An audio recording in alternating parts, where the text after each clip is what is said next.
तो हेलो आप सभी का एक बार मोस्ट वेलकम है हमारे इस यूट्यूब चैनल पर। जितने भी छात्र छात्राएं बिहार बोर्ड से मैट्रिक की वार्षिक परीक्षा देने जा रहे हैं 2024 में, तो आप सभी को पता चल जाएगा। उसके बाद आपकी तैयारी कितनी है वो सारा का सारा पता चल जाएगा। ठीक है, तो चलिए हम स्टार्ट करते हैं। और यहाँ से आपका है ना प्रश्न स्टार्ट होता है। क्वेश्चन नंबर 1 की तरफ बढ़ते हैं। और सेक्शन ए में यहाँ पर दिया गया कुछ इंट्रोडक्शन दिया है। 1 से 80 ऑब्जेक्टिव रहेगा, जिनमें आपको 4 विकल्प दिया जाएगा, जिनमें आपको ना किसी एक विषय पर जो ना यानी कि किसी एक ऑप्शन पर चुन कर जो है OMR शीट पर रहना चेक करना है। ठीक है, जिसमें आपको 40 प्रश्न का जवाब देना है। ठीक है, चलिए स्टार्ट करें। तो चलिए हम क्वेश्चन नंबर 1 की तरफ बढ़ते हैं। और काफ़ी शानदार क्वेश्चन सेट किया गया। इनमें कौन जैविक संसाधन नहीं है? ठीक है, तो यहाँ पर पहला है मछली है, मिट्टी है, पेड़ है और मानव है। ठीक है, तो इसका राइट आंसर क्या होगा? तो मिट्टी हो जाएगा। ऑप्शन नंबर बी होगा राइट आंसर। चलिए आगे बढ़ते हैं। 2 नंबर प्रश्न की बात किया जाए तो देखिए कहता है, भारत सरकार की वह नीति के अनुसार कम से कम कितना प्रतिशत भूभाग वनाच्छादित रहना चाहिए? ठीक है, तो इसका आंसर क्या होगा? तो इसका आंसर 33% रहना चाहिए। ऑप्शन नंबर बी होगा राइट आंसर। चलिए आगे बढ़ते हैं। अगला प्रश्न है, महानदी पर कौन सा बांध बना है? ठीक है, तो इसका आंसर क्या होगा? तो 3 का राइट आंसर ऑप्शन नंबर यानी कि सी होगा, हीराकुंड बांध हो जाएगा। ऑप्शन नंबर सी होगा सही आंसर। ठीक है, टेक्सोल क्या है? तो टेक्सोल क्या है? तो ये दवा है, कैंसर का दवा है, समझे, कैंसर रोधक दवा है, इसको है। ऑप्शन नंबर बी होगा राइट आंसर। चलिए आगे बढ़ते हैं। 4 नंबर हो गया। 5 नंबर प्रश्न की बात किया है। देखिए कहता है, इनमें कौन धात्विक खनिज नहीं है? देखिए, तो धात्विक कौन कौन खनिज होता है? देखिए, तो धात्विक की बात किया गई है तो 5 का देखिए, ये भी धात्विक खनिज है, ये धात्विक खनिज है, ये धात्विक खनिज है, ये धात्विक खनिज नहीं है। ऑप्शन नंबर सी होगा राइट आंसर। चलिए आगे बढ़ते हैं। 6 नंबर प्रश्न है, इनमें कौन टर्सियर कोयला भंडार का क्षेत्र है? ठीक है, तो टर्सियर जो कोयला भंडार का जो क्षेत्र है वो कौन सा है? तो 6 का राइट आंसर ऑप्शन बी होगा। ठीक है, मेघालय सही आंसर। ठीक है, आगे बढ़ते हैं। 7 का आंसर देखिए कहता है, इनमें कौन परमाणु शक्ति का संसाधन नहीं है? ठीक है, तो संसाधन जो परमाणु शक्ति का नहीं है आपसे पूछा। ठीक है, तो 7 का राइट आंसर बॉक्साइट हो जाएगा। ऑप्शन बी होगा राइट आंसर। चलिए आगे बढ़ते हैं। 8 नंबर प्रश्न है, भारत को कुल कितने डाक क्षेत्रों में बांटा गया है? तो पहला ऑप्शन है 5, 6, यहाँ पर दूसरा ऑप्शन है, यहाँ पर देखिए 5, 6 हो गया। तीसरा ऑप्शन है 8, उसके बाद 9। तो इसका राइट आंसर बिल्कुल जो है ना कितना हो जाएगा? तो 9 हो जाएगा सही आंसर। ठीक है, क्या होगा? 8 का डी होगा, यानी कि 9 होगा सही आंसर। ठीक है, आगे बढ़ते हैं। 9 नंबर प्रश्न कहता है, इनमें कौन महानदी असम में बाढ़ का कारण? ठीक है, तो इसमें कौन सा जो नदी है वो असम में बाढ़ का कारण है, आपसे पूछा। ठीक है, तो इसका आंसर क्या होगा? तो ये आपको नदी का नाम बताना है। तो 9 का राइट आंसर ब्रह्मपुत्र हो जाएगा। ऑप्शन बी होगा राइट आंसर। चलिए आगे बढ़ते हैं। 10 का देखते हैं। 10 में प्रश्न दिया हुआ देखिए कहता है, तरुण भारत संघ NGO का संबंध किस राज्य में से है? ठीक है, इसका आंसर क्या होता है? 10 का right answer option number D हुआ राजस्थान। ठीक है, आगे बढ़ते हैं। 11 नंबर प्रश्न की बात किया जाता है, इनमें से किसका उपयोग इलेक्ट्रॉनिक उद्योगों में होता है? तो 11 का राइट आंसर इनमें से सभी हो जाएगा, ऑप्शन नंबर डी। ठीक है, आगे बढ़ते हैं। 12 नंबर प्रश्न की बात किया जाता है, इंद्रपुरी जलाशय परियोजना किस राज्य में है? ठीक है, तो इसका आंसर क्या होगा? तो 12 का राइट आंसर ऑप्शन नंबर क्या होगा प्यारे बच्चों? तो बी होगा, बिहार से होगा सही आंसर। ठीक है, आगे बढ़ते हैं। 13 नंबर प्रश्न की बात किया जाता है, असाधारण पौधे के लिए तैयार किए गए पुस्तक का नाम क्या है? ठीक है, तो इसका आंसर क्या होता है? 13 का राइट आंसर यानी कि ग्रीन बुक हो जाएगा। ऑप्शन बी होगा, सॉरी सी होगा राइट आंसर। चलिए आगे बढ़ते हैं। 14 नंबर प्रश्न, निम्नलिखित में कौन सा रबी फसल नहीं है? तो रबी फसल कौन नहीं है? तो गेहूँ नहीं है। ठीक है, ये रबी फसल नहीं है ना जी, रबी फसल नहीं है। ठीक है, 14 का राइट आंसर क्या होगा? बी होगा सही आंसर। ये ए, बिल्कुल ए होगा राइट आंसर। चलिए गेहूँ हो जाएगा सही आंसर। ठीक है, आगे बढ़ते हैं। सीमेंट उद्योग कच्चा माल है। ठीक है, सीमेंट उद्योग का जो कच्चा माल है वो कौन सा है? तो 15 का राइट आंसर ऑप्शन पर क्या होगा? देखिए पहले चूना पत्थर कोयला, उसके बाद यहाँ पर दिया हुआ है एल्यूमिनियम, उसके बाद इनमें से सभी। तो बिल्कुल ये इनमें से सभी हो जाएगा। ऑप्शन नंबर डी होगा राइट आंसर। चलिए आगे बढ़ते हैं। कहता है, कोंकण कोंकण रेल परियोजना का संबंध किस राज्य में है? ठीक है, तो इसका आंसर क्या होगा? तो किस राज्य से आपसे पूछा है? ठीक है, तो इसका आंसर क्या होगा? 18 का राइट आंसर ऑप्शन नंबर यानी कि केरल से होगा। ऑप्शन नंबर सी होगा राइट आंसर। 16 का ना जी, एक मिनट, कोकन है ना, 16 का right answer option number D होगा। इनमें से सभी है ना जी, 16 का डी होगा सही आंसर। ठीक है, बिल्कुल। आगे बढ़ते हैं। 17 का देखिए। 17 में प्रश्न कहता है, 1992 में रियो डी जनेरो में क्या हुआ था?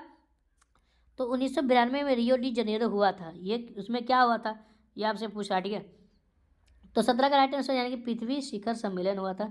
ऑप्शन नंबर बी होगा राइट आंसर। चलिए आगे बढ़ते हैं। 18 नंबर प्रश्न कहता है, भारत में सर्वाधिक कौन सी मिट्टी पाई जाती है? तो सबसे ज़्यादा मिट्टी जो है ना भारत में पाई जाती है, जलोढ़ मिट्टी पाई जाती है। ऑप्शन नंबर सी होगा राइट आंसर। चलिए आगे बढ़ते हैं। कहता है, भारत में पहला जल विद्युत संयंत्र कहाँ लगाया था? तो इसका आंसर क्या होगा? तो 19 का right answer option number Darjeeling में लगाया था। ऑप्शन नंबर सी होगा राइट आंसर। चलिए आगे बढ़ते हैं। 20 नंबर प्रश्न है, बिहार में उर्वरक कारखाना कहाँ स्थित है? तो इसका आंसर क्या होगा 20 का राइट आंसर ऑप्शन बरौनी हो जाएगा, ऑप्शन नंबर सी होगा राइट आंसर। चलिए आगे बढ़ते 21 का आंसर देखिए, कहता है निम्नलिखित कारकों में कौन सूखे के लिए जिम्मेदार है, ठीक है। तो जिम्मेदार कौन सा है, आंसर जो है ना वर्षा की कमी, जिससे ना सुखाड़ आता है ना जी, यही। कहता है सरदार सरोवर कृत्रिम जलाशय का संबंध है तो किससे है, तो आपसे पूछा है नर्मदा नदी से और गंगा नदी से। उसके बाद और ऑप्शन दिया हुआ है, यही हमारा यहाँ आंसर दिया हुआ है, नर्मदा नदी से होगा, बिल्कुल राइट आंसर। चलिए आगे बढ़ते 23 में, जून 2023 में भारत में कौन सा चक्रवात आया, ठीक है। ये सबसे इम्पोर्टेंट क्वेश्चन है, ये न्यू क्वेश्चन दिया गया है, अपडेट किया गया है, ये करंट अफेयर के जैसा पूछा क्वेश्चन, ठीक है। तो यहाँ पर जून 2023 में कौन सा चक्रवात आया ये आपसे पूछा, ठीक है। तो इसका आंसर क्या होगा, तो 33 का राइट आंसर क्या होगा जी, जल्दी बताइए फटाफट। 23 का right answer option number B होगा, ठीक है, याद रखेंगे, ठीक है। बी पर जॉय हो जाएगा सही आंसर, ठीक है। चलिए आगे बढ़ते हैं 24 का प्रश्न दिया हुआ है, पृथ्वी की सतह पर सबसे पहले पहुंचने वाला भूकंपीय तरंग कौन सा है, ठीक है। तो यहाँ से पूछा है, तो 24 का राइट में पी तरंग होता है, प्राथमिक होगा, ऑप्शन नंबर ए होगा राइट आंसर। चलिए आगे बढ़ते हैं 25वां प्रश्न, संचार का सबसे लोकप्रिय जो है ना मोबाइल को माना गया है, किताब के अनुसार जो है ना ये होगा सार्वजनिक टेलीफोन हो जाएगा सही आंसर, ठीक है। चलिए आगे बढ़ते हैं 26 में, कलकत्ता कॉरपोरेशन एक्ट किसके शासनकाल में पारित हुआ, ठीक है। तो आपसे पूछा है, इसका आंसर क्या होता है, 26 का राइट आंसर ऑप्शन ए होगा, ठीक है, लॉर्ड कर्जन के द्वारा, ठीक है। आगे बढ़ते हैं 27 में, यूरोप में राष्ट्रवाद की शुरुआत कहाँ से हुई, तो 27 का राइट आंसर ऑप्शन नंबर यानी कि ए होगा, ठीक है, फ्रांस से हुआ था, ठीक है। कहाँ से हुआ था, फ्रांस से हुआ था, ठीक है। आगे बढ़ते हैं 28 में, राइन राज संघ की जो स्थापना किसने की, ठीक है। तो इसका आंसर क्या होता है, 28 का right answer option number Napoleon Bonaparte ने किया था, ऑप्शन नंबर बी होगा राइट आंसर। चलिए आगे बढ़ते हैं, अप्रैल थीसिस किसने लिखी, ठीक है।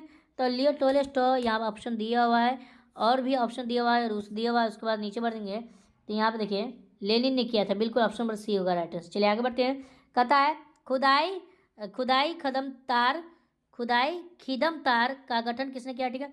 खुदाई खिदम तार का जो गठन है वो किसने किया आपसे पूछा, ठीक है। तो 30 का राइट आंसर क्या होगा, तो ऑप्शन नंबर बी होगा, ठीक है, अब्दुल गफ्फार खान ने किया था, ठीक है। आगे बढ़ते हैं, लाला हरदयाल ने इनमें से किसकी स्थापना की, ठीक है। तो यहाँ पे पूछा है, तो 31 का राइट आंसर ऑप्शन नंबर गदर पार्टी का स्थापना ऑप्शन नंबर ए होगा राइट आंसर। चलिए आगे बढ़ते हैं 32वां प्रश्न है, देखिए साम्यवादी गुट का अगुवा हुआ कौन था, ठीक है। समाधि गुट का जो ना अगुवा जो ना कौन कौन था ये आपसे पूछा है, तो 32 का राइट आंसर ऑप्शन बी, ठीक है, सोवियत संघ था, ठीक है, याद रखना। आगे बढ़ते हैं 33वां प्रश्न, इनमें से क्या मार्टिन लूथर की कृत्रिम है, ठीक है। इनमें से क्या मार्टिन लूथर की कृत्रिम है ये आपसे पूछा, ठीक है, कृति है ये आपसे पूछा है। तो 33 का राइट आंसर ऑप्शन बी, ठीक है, कम्युनिस्ट मैनिफेस्टो, ठीक है, फेस्ट्रो होगा, ठीक है। अगला क्वेश्चन 34 में, बंगाल गजट का प्रकाशन किसने किया, तब बंगाल गजट का प्रकाशन जो है 34 का राइट आंसर ऑप्शन बी, ठीक है, जेम्स ए हकी ने किया था, ठीक है, याद रखना। आगे बढ़ते हैं 35वां प्रश्न देखिए, यूनान इनमें से किस देश से अधीन था, तो यूनान जो है ना 36 का राइट आंसर बिल्कुल ब्रिटेन से, ऑप्शन नंबर सी होगा राइट आंसर। चलिए आगे बढ़ते हैं 35 का यूनान इनमें से किसके अधीन था, तुर्की, ऑप्शन नंबर डी होगा सही आंसर, ठीक है। 36 में देखिए, कहता है नमक कानून तोड़ने के लिए गांधी जी कौन सा स्थान चुना, ठीक है। तो याद रखना वो जो है ना कौन सा स्थान चुना, दांडी, ठीक है, ऑप्शन नंबर सी होगा राइट आंसर। चलिए आगे बढ़ते हैं, कहता है समाजवादियों की बाइबल किसे कहा जाता है, तो दास कैपिटल को, ऑप्शन नंबर ए होगा राइट आंसर। चलिए आगे बढ़ते हैं 38वां प्रश्न देखिए, कहता है एक स्वतंत्र राष्ट्र के रूप में सिंगापुर का उदय किस वर्ष हुआ, ठीक है। तो एक स्वतंत्र राष्ट्र के रूप में जो ना कब हुआ सिंगापुर का उदय, तो 38 का राइट आंसर ऑप्शन नंबर क्या पे बच्चों, तो इसका आंसर 1965 में हुआ था, ऑप्शन नंबर बी होगा राइट आंसर। चलिए आगे बढ़ते हैं 39 में, वीना कांग्रेस में कौन सा राष्ट्र शामिल नहीं था, तो इसका आंसर क्या होगा, तो 39 का right answer option number Germany नहीं था शामिल, बिल्कुल, ठीक है। आगे बढ़ते हैं 40 में बढ़ते, कहता है फॉरवर्ड ब्लॉक की स्थापना किसने की, तो फॉरवर्ड जो ब्लॉक का जो स्थापना है कौन ने किया था, Subhash Chandra Bose, option number B होगा राइट आंसर। चलिए आगे बढ़ते हैं 41वां प्रश्न, कहता है बम्बई राज्य का विभाजन कर किन दो राज्यों का गठन हुआ था, ठीक है। तो इसका आंसर क्या होगा, 41 का right answer option number B, ठीक है, महाराष्ट्र और गुजरात का हुआ था, ठीक है। आगे बढ़ते हैं 42 नंबर, कहता है भारत में कुल कितने नगर निगम स्थापित किए गए, ठीक है, स्थापित किए गए। तो भारत में कुल कितने नगर निगम जो ना स्थापित, 19 नगर निगम स्थापित किए गए, ऑप्शन नंबर बी होगा राइट आंसर। चलिए आगे बढ़ते हैं राज्य पुनर्गठन आयोग की स्थापना कब हुई, ठीक है। तो 43 का right answer option number C यानी कि 1953 में हुआ था, ठीक है। आगे बढ़ते हैं 44 में चुनाव आचार संहिता का निर्माण कौन कराता है, ठीक है। तो इसका आंसर क्या होगा, तो 44 का राइट आंसर ऑप्शन नंबर निर्वाचन आयोग कराता है, ऑप्शन नंबर ए होगा राइट आंसर। चलिए आगे बढ़ते हैं। 45 में भारत में पंचायती राज संस्था है, ठीक है, तो कौन सा है जो कि पंचायती राज संस्था है, तो इसका आंसर तीन स्तरीय यानी कि त्रिस्तरीय हो जाए, ऑप्शन नंबर सी होगा राइट आंसर। चलिए आगे बढ़ते हैं। 40 में आंग सान सुई की किस देश के नागरिक है, ये आपसे पूछा है, तो 46 का right answer option number A यानी कि म्यांमार हो जाएगा सही आंसर, ठीक है। आगे बढ़ते हैं।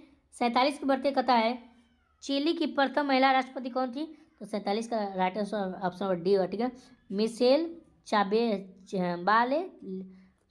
बाचेलेट हो जाएगा, बाचेलेट बिल्कुल, ठीक है, थोड़ा अंग्रेजी भाषा दिया हुआ है बिल्कुल। कथा है, इनमें से किस पर लोकतंत्र का भविष्य निर्भर करता है, ठीक है, तो लोकतंत्र का भविष्य जो है किस पर निर्भर करता है इनमें से, तो 48 का right answer option number B है, ठीक है, निष्पक्ष चुनाव का, ठीक है, ऑप्शन नंबर बी, ठीक है। आगे बढ़ते हैं। 49 नंबर है, लोकसभा में चुने हुए सदस्यों की संख्या कितनी थी, तो 500 कितना है, 43 है, 44 है, कितना है, 50 है, तो बिल्कुल 550 का ऑप्शन डी होगा राइट आंसर। चलिए आगे बढ़ते हैं। इनमें कहा प्रत्यक्ष लोकतंत्र है, ठीक है, तो प्रत्यक्ष लोकतंत्र जो ना ये अप्रत्यक्ष है बिल्कुल, ठीक है, प्रत्यक्ष स्विट्जरलैंड में, ऑप्शन नंबर ए होगा राइट आंसर। चलिए आगे बढ़ते हैं। आगे 51 में कितनी संख्या पर ग्राम पंचायत का गठन किया गया, ठीक है, तो कितनी संख्या पर आपसे पूछा है, तो 51 का right answer option number C होगा, ठीक है, 7000, ठीक है। आगे बढ़ते हैं। 52 में 1975 के आपातकाल की घोषणा किसने की, ठीक है, तो 52 का right answer option number B, ठीक है, भारतीय राष्ट्रीय कांग्रेस ने किया था, ठीक है। आगे बढ़ते हैं। 53 में बाबू पूरे जिले का प्रशासन कौन करता है, ठीक है, तो पूरे जिले का प्रशासन कौन करता है, तो 53 का right answer option number C, ठीक है, जिला दंडाधिकारी हो जाएगा सही आंसर, ठीक है। 54 में बढ़ते हैं। 54 प्रश्न है, नेपाल में लोकतंत्र वापसी के लिए कब आंदोलन हुआ था, ठीक है, इसका आंसर क्या होगा, तो 54 का right answer option number C होगा राइट आंसर, ठीक है, 2006 में, ठीक है। आगे बढ़ते हैं। 55 में जल आपूर्ति के निजीकरण के विरुद्ध कहाँ संघर्ष हुआ, तो 55 का right answer option number Bolivia हो जाएगा सही आंसर, ठीक है। आगे बढ़ते हैं। विहंग एवं टोरी नामक राजनीतिक दलों का संबंध किस देश से है, ठीक है, तो इसका आंसर क्या होगा, बिल्कुल 56 का right answer option number D होगा राइट आंसर, ठीक है, ब्रिटेन से, ठीक है। आगे बढ़ते हैं। इंग्लैंड में महिलाओं को वोट का अधिकार कब प्राप्त हुआ, ठीक है, तो 57 का राइट आंसर यानी कि 1918 में, ठीक है। आगे बढ़ते हैं। 58 में इनमें से क्या संघात्मक शासन व्यवस्था की विशेषता, ठीक है, इनमें से क्या संघात्मक शासन व्यवस्था की है, ठीक है, तो इसका आंसर क्या होगा, तो ऑप्शन नंबर डी होगा, इनमें से सभी हो जाएगा सही आंसर, ठीक है। चलिए आगे बढ़ते हैं। 59 में पटना नगर निगम में कितने वार्ड है, ठीक है, तो पटना नगर निगम में कितने वार्ड है, तो याद रखेंगे 75 वार्ड है, ऑप्शन डी होगा राइट आंसर। चलिए आगे बढ़ते हैं। भारतीय जनता पार्टी की स्थापना किन की अध्यक्षता में हुई, ठीक है, तो भारतीय जनता पार्टी की जो स्थापना है वो किन की अध्यक्षता में हुई थी, तो सारे का राइट आंसर अटल बिहारी वाजपेयी के में हुआ था, ऑप्शन नंबर ए होगा राइट आंसर। चलिए आगे बढ़ते हैं। 61 में राष्ट्रीय विकास परिषद का गठन कब हुआ, ठीक है, तो 61 का right answer option number B होगा, ठीक है, 1952 में, ठीक है। आगे बढ़ते हैं। 62 में भारत में राष्ट्रीय आय की गणना किस संस्था द्वारा की गई थी, तो 62 का right answer option number C, ठीक है, केंद्रीय सांख्यिकी संगठन के द्वारा, ठीक है। आगे बढ़ते हैं। 63 बराबर y बराबर जो है y बराबर सी प्लस आई, इनमें आई क्या होता है, तो आई मतलब ये आपसे पूछ रहा है, तो ये निषेध होता है, ठीक है, आई का मतलब क्या होता है, निषेध, इसको हम बोलते हैं इन्वेस्टमेंट, ठीक है, आई का मतलब इन्वेस्टमेंट होता है, ऑप्शन नंबर यानी कि क्या होगा, बी होगा राइट आंसर, ठीक है, निषेध, ऑप्शन नंबर बी होगा राइट आंसर। चलिए आगे बढ़ते हैं। बहुत सारा आंसर जो ना इसका गलत बहुत दिया है, बहुत यूट्यूबर दिया गलत, लेकिन इसका आंसर ऑप्शन नंबर बी होगा राइट आंसर। चलिए कहता है इनमें से क्या शुद्ध राष्ट्रीय उत्पादन में शामिल नहीं होता है, ठीक है, तो इसका आंसर क्या होगा, तो 64 का राइट आंसर ऑप्शन नंबर क्या होगा प्यारे बच्चों, तो इसका आंसर ऑप्शन नंबर बी होगा, ठीक है, याद रखना, ठीक है, मूल्य ह्रास हो जाएगा ठीक है। आगे बढ़ते हैं। 65 में खनन को इसमें से किस क्षेत्र में शामिल करते हैं, ठीक है, तो इसका आंसर क्या होता है, 65 का राइट आंसर ऑप्शन नंबर प्राथमिक क्षेत्र में शामिल करते हैं, ऑप्शन नंबर ए होगा राइट आंसर। चलिए आगे बढ़ते हैं। किस अर्थव्यवस्था में लोक कल्याण पर बल दिया जाता है, ठीक है, तो 66 का right answer option number C, ठीक है, मिश्र अर्थव्यवस्था, ठीक है।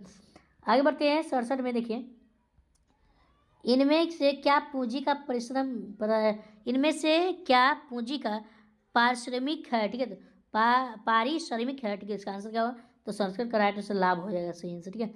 आगे बढ़ते हैं। 68 में अधिक कहते हैं इनमें से क्या संस्थागत वित्तीय स्रोत है, ठीक है, तो इसका आंसर क्या होगा, तो आंसर का राइट आंसर ऑप्शन डी होगा, सहकारी बैंक हो जाएगा सही आंसर, ठीक है। आगे बढ़ते हैं। 69 में भारतीय पूंजी बाजार किस प्रकार की वित्तीय संसाधन प्रदान करता है? तो 69 का राइट आंसर क्या होगा बच्चों? बिल्कुल ऑप्शन नंबर सी, और दीर्घकालीन होता है सही आंसर। ठीक है, आगे बढ़ते हैं। 70 में ग्रामीण विकास तथा कृषि के लिए ऋण प्रदान करने वाली संस्थाओं को वित्त की आपूर्ति कौन कराता है? तो 70 का right answer option number C, सहकारी बैंक होगा, सहकारी बैंक। ठीक है, आगे बढ़ते हैं। 71 में भारत में सहकारिता आंदोलन का प्रारंभ कब हुआ? तो 71 का right answer option number B, 1904 में। ठीक है, आगे बढ़ते हैं। 72 में विकसित देशों में कार्य बल का अधिकांश हिस्सा किस क्षेत्र में कार्यरत हो रहा है? तो 72 का right answer option number C यानी कि सेवा क्षेत्र। ठीक है, आगे बढ़ते हैं।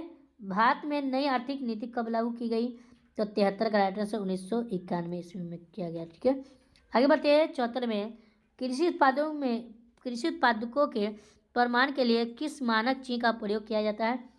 तो 74 का right answer option B, Agmark हो जाएगा सही आंसर। तो आगे बढ़ते हैं प्यारे बच्चों, अगला प्रश्न की बात किया तो 75वां प्रश्न की बात किया जाती है। देखिए कहता है मानव पूंजी का प्रमुख घटक कौन सा है? तो 75 का राइट आंसर ऑप्शन नंबर क्या होगा प्यारे बच्चों? डी होगा, इनमें से सभी होगा सही आंसर। ठीक है, आगे बढ़ते हैं। कहता है जवाहर रोजगार योजना कब लागू की गई? तो 76 का right answer option number D यानी कि बी, 1989 में। ठीक है, आगे बढ़ते 77 में HDI मानव विकास सूचकांक इसको बोलते हैं। ठीक है, ह्यूमन डेवलपमेंट इंडेक्स बोलते हैं इसको। ठीक है, कब शुरू की गई थी? इसका आंसर क्या होगा? तो 77 का राइट आंसर ऑप्शन नंबर यानी कि बी, 1990 में शुरू किया गया था। ठीक है, आगे बढ़ते हैं 78 में इनमें कौन प्राथमिक क्षेत्र की क्रिया नहीं है? ठीक है, तो 78 का right answer option number C यानी कि विनिर्माण हो जाएगा सही आंसर। ठीक है, आगे बढ़ते हैं। 79 में इनमें से क्या आवश्यकताओं के दोहरे सहयोग की समस्या को हल करता है? ठीक है, तो इसका आंसर क्या होगा प्यारे बच्चों? तो यहाँ पर देखिए आपको बताना है 79 का आंसर ऑप्शन नंबर डी, इनमें से सभी बिल्कुल होगा, सभी होगा। ठीक है, लास्ट प्रश्न प्यारे बच्चों यहाँ पर देखिए कहता है इनमें से कौन व्यापारिक बैंक नहीं है? तो 80 का right answer option number C यानी कि भारतीय रिजर्व बैंक। ठीक है, तो इस तरह से मैंने आपको पूरा का पूरा यहाँ पर करा दिया। ठीक है, 80 में 80 ऑब्जेक्टिव। दोस्तों यदि आपको वीडियो पसंद है वीडियो को लाइक करिएगा, चैनल को सब्सक्राइब कर लीजिएगा। फिर मिलते हैं नेक्स्ट वीडियो, तो उसको बहुत बहुत धन्यवाद।